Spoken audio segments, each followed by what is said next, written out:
Hey guys, welcome back to the Launch Your Real Life podcast, where we help young Christians go from financial dependence on their parents and family to complete independence. And we do that again, not so that you can just check off some life mark right on your journey, but we do that so that you can be empowered to fulfill your purpose for the kingdom, right? To live fully what you were supposed to do. Now, for this episode is going to be a little bit different because well, frankly, I just went on a walk before I came to record this, and I was listening to some old nostalgic Christian rock.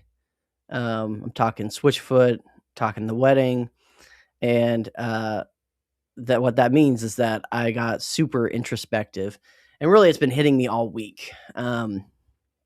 Just with hearing some things, remembering some things, and I just wanted to share a few thoughts. This might not be a very long episode, but I hope that something about this rambling is going to strike you. But what I've been thinking about is the fact that we as Christians have to hold a couple of things in tension, which means we don't get necessarily always the resolution, the one single thing that makes sense. We actually have to hold a couple of things that seem to contradict each other and hold those in tension. And so those things are the fact that we are called as Christians. It's very clear in the Bible. We are supposed to support our family. We are supposed to provide. Um, we're supposed to be generous and just in general, good stewards of God's money, right? That He's allowing us to handle. The other thing is we will have trials. Things will happen, bad things sometimes that are completely out of our control, right? And this and again, we have to kind of hold these things in tension and remember that we have to maintain a perspective of eternity. And so we live our lives on this world, right, in this plane and in this time, right? We're surrounded by the people we're surrounded by. But our lives are not just here in this moment. What we do matters.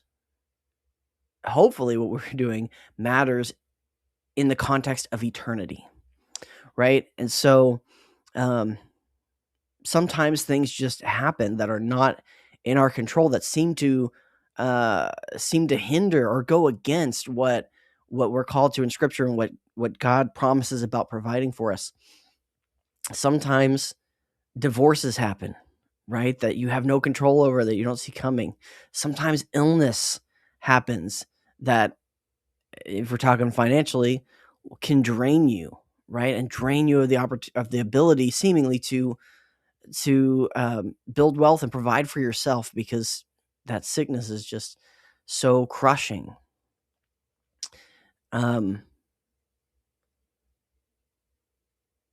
It's man, it's hard when things like that happen. And it's okay to be confused when they do. And when that's not us, all of us will probably experience something crazy like this. Aging parents, elderly couple that is probably going to have to sell the home they've had for decades, their home, just to move into a tiny assisted living place. It's enough to make you wonder, why? Why is it worth it? Why is it worth it to save money? Why is it worth it to be generous when things like this can just happen without warning, right? And so that's why we prepare for the worst and we hope for the best, right? And we prepare for the best, right? Because when we were asking our prayers, our pastor talked about this Sunday, when we are asking our prayers, when we are asking God our requests, we also need to expect that he's going to come through and fulfill his promises. That means we need to act like God's going to come through and provide, even though we don't know, or even though we don't see it, right? And so with that said, when you're not going through these things, I mean, we're all, it's just in general going through tough times. My wife and I hardly getting sleep these last couple of days because our youngest child is not feeling well and is making it known throughout the night. It's never going to be easy, right? But in those good seasons, that's why you develop the system, right, that works for you, that hopefully works in good and bad times. But if you lose your job, that's obviously going to blow it up. And you prepare your security in the form of emergency funds and things like that, to catch you, to hopefully minimize anything crazy that happens to you. But you don't know when the government's going to shut down. You don't know when your boss is going to come in and say your services are no longer required. And the truth is, I want you to be as prepared as possible. I want you to follow my advice, or just in general, everybody's advice, and eventually get to having a 3 to 6 month emergency fund. But the truth is, that may not be enough when the thing happens. And we have to remember that our trust is not in money. It's not in emergency funds. It's not in our jobs or the economy or the government. Our trust is in the Lord and his goodness.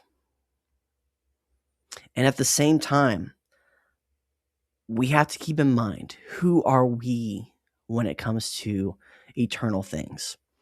One of the songs I was listening to, This Is Your Life by Switchfoot, classic, right? It's decades old. The songwriter was probably younger than I am now when he wrote it, and yet it's so profound.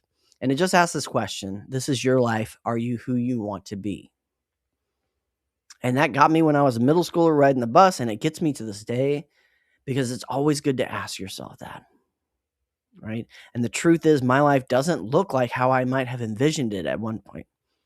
And yet, I love it, and it is great, and I have a beautiful family that I'm so thankful for. And talking about having a perspective of eternity, as I'm listening to those songs, it's reminding me of my growing up and the people who influenced me, not just with their songs, but in person. And I had a friend, a mentor, an adult in my life named Chris Lovejoy, who took me under his wing, taught me a lot about music, taught me a lot about ministry, and intentionally poured into my life. And before he passed away, he never got to see an ROI on that investment. I was never able to do anything for him, right? That he could say, "Oh, yeah, I got paid back for what I poured into him." And obviously that's not why he did it. But he never got to see an ROI in his lifetime. And yet, with his example and his legacy, to this day, I work with youth as part of what I do with my church. I work with youth in music and worship. And I'm not perfect, but I pass along what I was taught. And so his impact, his eternal kingdom impact, is going well beyond what he did himself. I was the kid that he poured into, and I went off to do other things and, rarely visited the hometown. And now I have kids that every year graduate and they go off and they go to do amazing things. And I'm so grateful. And I'm grateful for Chris. I'm thankful for the example of my dad, who was always there, who always took care and provided for us and did the best that he could, always tried to do the next right thing. And that is an example that I hold on to when I am trying to be a good dad myself. Because, guys, it's hard. So, thank you for bearing with me as I just reflect on these things. We have to maintain an eternal perspective, because the truth is, without that, this life doesn't make sense, frankly.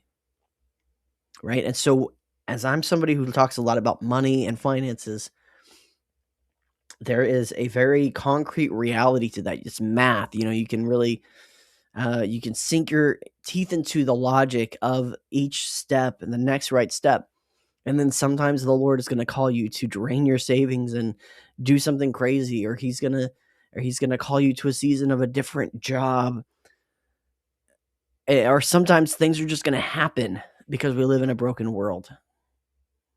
And yet, we know that his word is true and that he will provide. And when we trust in him, when we try to do the next right thing, and that means taking our head out of the sand and acknowledging reality of where we are. When we do that, we ourselves get to be a part of a kingdom impact, an eternal impact that we might not see the results of, but will come and be after us. So keep doing good. And if you're struggling with your finances, don't let that be the thing that holds you back from living out the purpose that God has put in your heart. Reach out to me. I would love to help you get on a plan, walk you through a budget, or just encourage you. So feel free to reach out to me. Again, thank you for letting me just talk this episode. It's been very helpful for me to process, and I do love being reflective. Frankly, who doesn't? So with that said, I'll see you guys next week. Thank you so much. Have a good one, and good night. Morning, good morning, whenever you're listening to this. Have a good one.